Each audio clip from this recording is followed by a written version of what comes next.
Muy buenas, profesor. El día de hoy voy a explicar un ejercicio de estática. En este caso, yo he elegido el ejercicio número 1 del laboratorio. Empecemos. Nos dicen que el ángulo es 60 grados y la magnitud de la fuerza F es 450 newtons.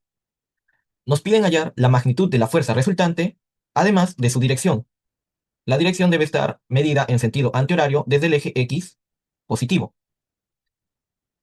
En este caso, yo lo voy a resolver con el método de componentes rectangulares.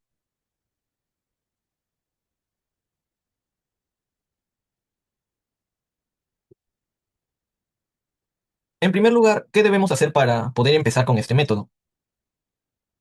Tenemos que ir,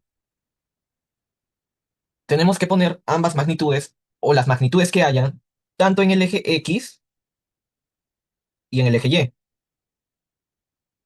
Eje X y eje Y. Como vemos, se forman triángulos rectángulos. Y teniendo entendido esto, podemos empezar. En este caso, a los 700 newtons le voy a poner una letra B para no confundirnos con el F. La fuerza F en el eje X va a ser igual a 450 por el coseno del ángulo. Cabe aclarar que para que el ángulo tiene que estar entre la magnitud con la que estamos trabajando y el eje X respectivamente. En este caso, 60 grados cumple con esa condición, así que continuamos por el coseno de 60 grados.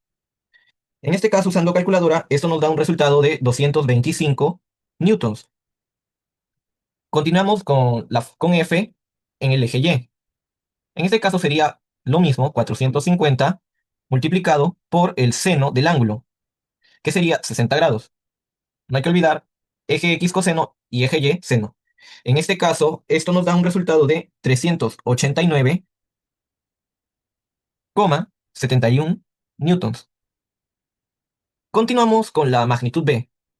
B en el eje X sería igual a 700 por el coseno del ángulo. Nos aseguramos que el ángulo con el que vayamos a trabajar esté entre la magnitud y el eje X. En este caso también cumple. Entonces, sería por el coseno de 15 grados. Esto nos daría como resultado 676,15 grados. Para este método también tenemos que percatarnos hacia qué dirección va cada componente en el eje X y en el eje Y. En este caso, la fuerza en X, el F en X, va hacia la derecha, es decir, es positivo. Lo dejamos tal cual. En este caso, la fuerza de F en Y va hacia arriba, así que también va a ser positivo. En el caso de B, en el eje X va hacia la izquierda, lo cual nos daría que va a ser negativo. De la misma forma, B en el eje Y también va a ser negativo, porque va hacia abajo. En este caso sería 700 multiplicado por el seno de 15 grados.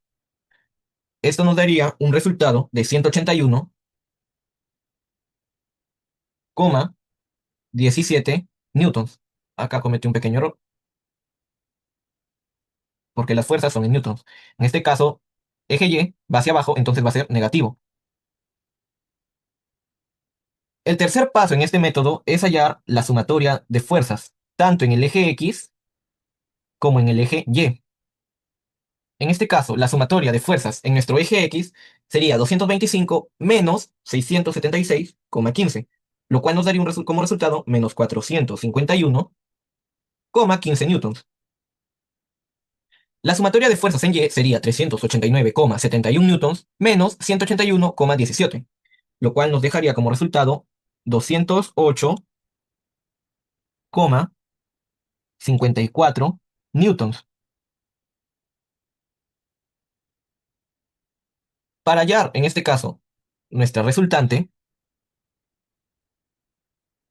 esto va a ser igual a la raíz de la sumatoria de las fuerzas en X al cuadrado más la sumatoria de fuerzas en Y igualmente al cuadrado.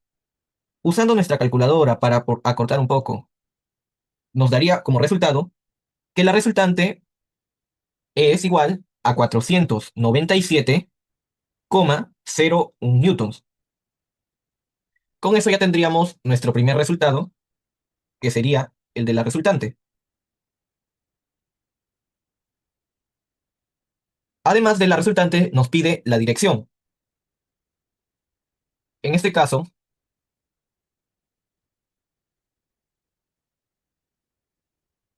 la- en este caso nuestra resultante más o menos se ubicaría en, por este lado.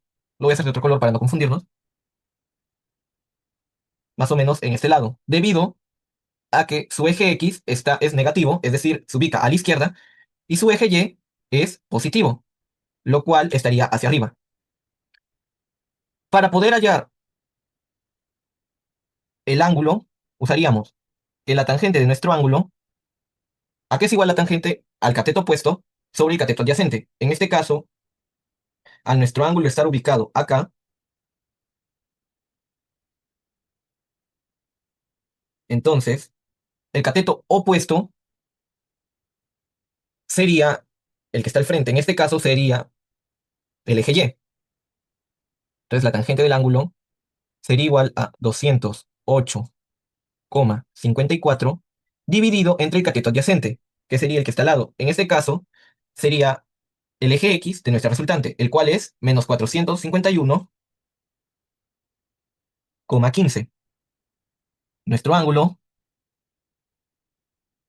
alfa, para no confundir con este otro, sería igual a la tangente elevado a la menos 1 de 208,54